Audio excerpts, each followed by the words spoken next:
sesler yiğitlerin adını, külək aparır zəfərin dadını.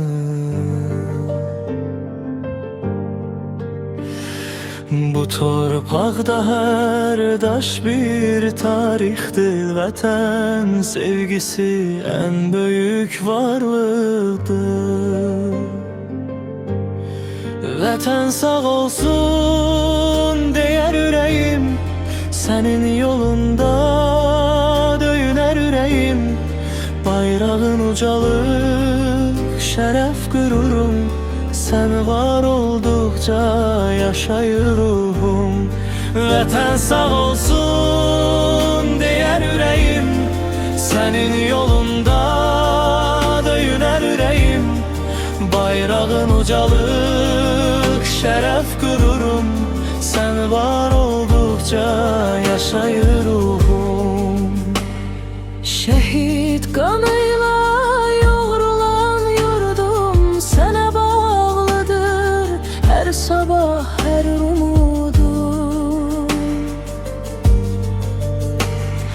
Birliyimizlə güclənər sabahlar, səninlə doğular gözəl sabahlar.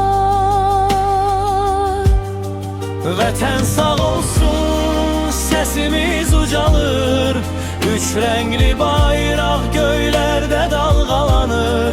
Qürurla deyək hər zaman, hər gün, Can Azərbaycan. Vətən sağ olsun, vətən sağ olsun deyər ürəyim, sənin yolunda döyünər ürəyim. Bayrağın ucalıq, şərəf qürurum, sən var olduqca yaşayır ruhum.